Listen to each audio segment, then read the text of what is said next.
कौन था महिषासुर, कैसे हुई इसकी उत्पत्ति और वध। महिषासुर ब्रह्म ऋषि कश्यप और दनु का पौत्र और असुरों के राजा रंभ का पुत्र था। महिषासुर के पिता रंभ असुरों के राजा थे। एक बार असुरों के राजा रंभ को एक अप्सरा महिषी से प्रेम हुआ। उसने उससे विवाह किया।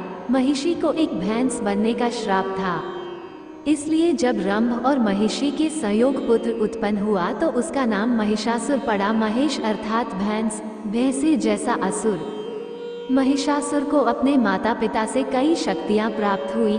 उसके पास एक खास शक्ति थी जिससे वह कभी भी इंसान से भैंसा या भैंसे से इंसान बन सकता था। आप उसे इच्छाधारी भैंसा भी कह सकते हैं। महिषासुर बड़ा होकर अत्यंत शक्तिशाली असुर बना और असुरों का राजा भी बन गया।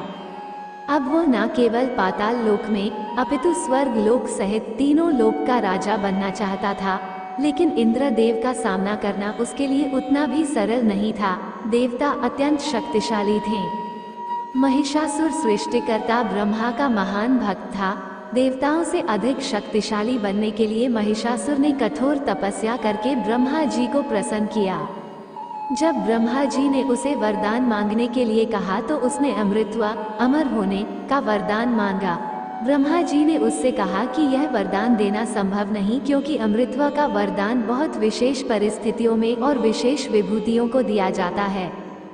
जब ब्रह्मा जी ने महिषासुर को अन्य वरदान मांगने को कहा तो महिषासुर ने कहा, प्रभु फिर मुझे ऐसा वरदान दीजिए कि कोई भी देव अथवा पुरुष मेरा वध न कर सके।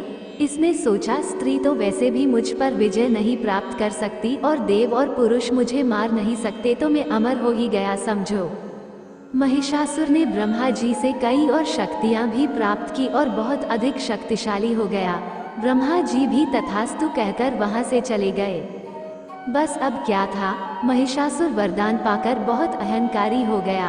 अब उसने अपनी असुर सेना के साथ देवलोक अर्थात स्वर्ग की चढ़ाई कर दी।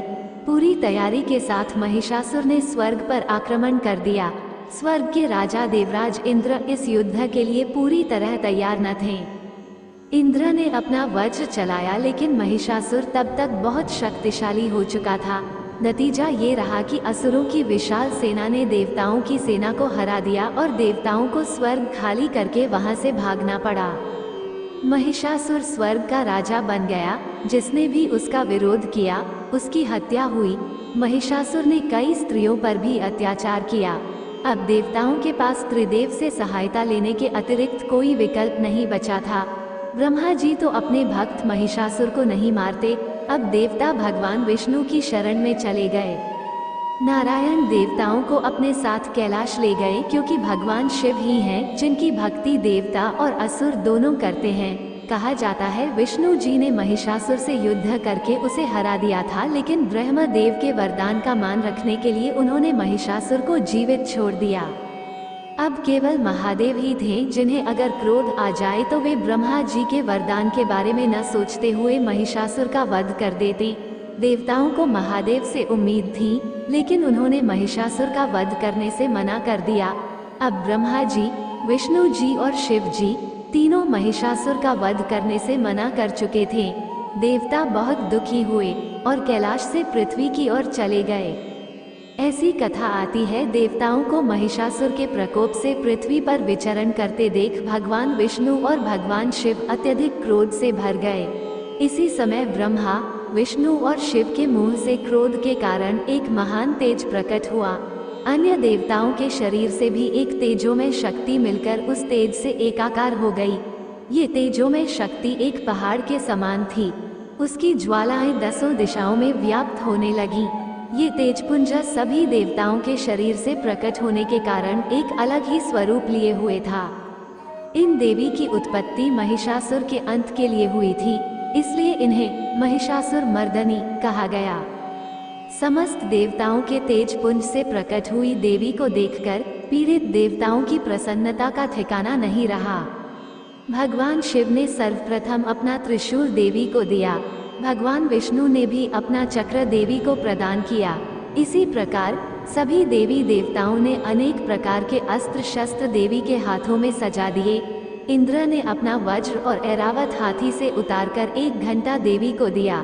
सूर्य ने अपने रोमकूपों और किरणों का तेज भरकर ढाल, तलवार और दिव्य सिंह यानी शेर को सवारी के लिए उस देवी को अर्पित कर दिया। विश्वकर्मा ने कई अभेद्य कवच और अस्त्र देकर महिषासुर मर्दनी को सभी प्रकार के बड़े छोटे अस्त्रों से शोभित किया।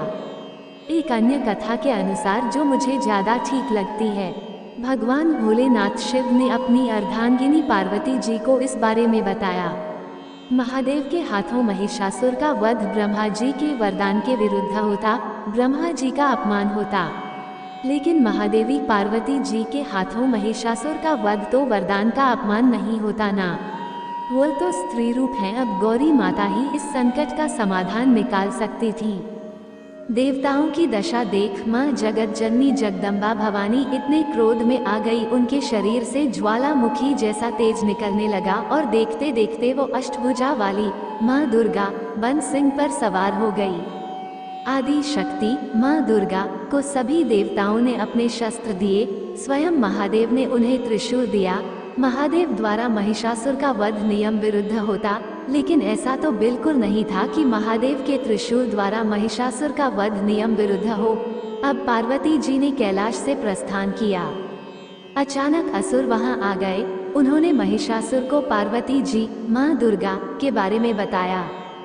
थोड़ी देर बाद महिषासुर ने देखा कि एक विशालकाय रूपवान स्त्री अनेक भुजाओं वाली और अस्त्र शस्त्र से सज्जित होकर शेर पर बैठकर अट्टहास कर रही हैं। महिषासुर वहां आया और जैसे ही उसने माता पार्वती माँ दुर्गा को निकट से देखा तो उनकी सुंदरता को देख वो कामवासना से भर गया। उसने पार्वती जी माँ दुर्गा से कहा, हे सुंदर स्त्री, तुम्हें देखने के पश्चात मैंने तुमसे विवाह करने का मन बना लिया है। मैं असुरों का राजा महिषासुर तुम्हें अपने साथ ले जाऊंगा और तुम असुरों की रानी बन जाओगी। तुम्हारे जितनी सुंदर स्त्री मैंने आज से पहले कभी नहीं देखी। महादेव को छोड़कर तुम मेरी पत्नी क्यों नहीं बन जाती? इस असभ्य असुर की बात सुनकर पार्वती जी माँ दुर्गा अत्यंत क्रोधित हो गई। माता रानी ने कहा, हे अहंकारी असुर, कामवासना से तेरी मति मारी गई है। तुमने स्त्रियों पर भी अत्याचार किया, देवताओं से स्वर्ग लोक छीन लिया और तुम्हारे अहंकार बढ़ता ही चला गया। अब तुम्हारा अंत निकट है। माता की बात सुनकर महिषासुर हंसा और बोला कि मुझे वरदान प्राप्त है, कोई पुरुष मेरा वध नहीं कर सकता। एक स्त्री में इतना बल नहीं कि मेरा वध कर सके। मैं अमर हूँ। ये कहकर महिषासुर माता पार्वती माँ दुर्गा के पास आ गया।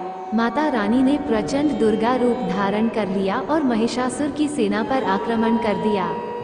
महिषासुर की सेना का सेनापति आगे बढ़कर देवी के साथ युद्ध करने लगा। उद्ग्रह नामक महादैत्य भी 60,000 राक्षसों को लेकर इस युद्ध में कूद पड़ा। महानु नामक दैत्य 1 करोड़ सैनिकों के साथ, अशीलोमा दैत्य 5 करोड़ और वास्कल नामक राक्षस 60 लाख सैनिकों के साथ युद्ध में कूद पड़े। सारे देवता इस महायुद्ध को बड़े कौतूहल से देख रहे थे। दानवों के सभी अचूक अस्त्र शस्त्र देवी के सामने बौने साबित हो रहे थे, लेकिन देवी भगवती अपने शस्त्रों से राक्षसों की सेना को बींधने बनाने लगी। 9 दिन तक माता पार्वती, जो दुर्गा बन चुकी थी, उन्होंने असुर सेना का विनाश किया और 10वें दिन महिषासुर से युद्ध किया। और जब महिषासुर हार के डर से भैंसा बनकर माता को छलने की कोशिश करने लगा तो माता रानी के शेर ने उस पर प्रहार किया। आखिरकार दुर्गा माता ने अपने त्रिशूल से महिषासुर का वध कर दिया। इस युद्ध में महिषासुर का वध तो हो ही गया, साथ में अनेक अन्य दैत्य भी मारे गए। इन सभी ने तीनों लोकों में आतंक फैला रखा था। सभी देवी देवताओं ने प्रसन्न होकर आकाश से फूलों की वर्षा की। इसी दिन को हम विजयदशमी के रूप में मनाते हैं। ये बुराई पर अच्छाई की जीत थी। इसी दिन भगवान श्री राम ने रावण का भी वध किया था। तारांकन। जय माता दी।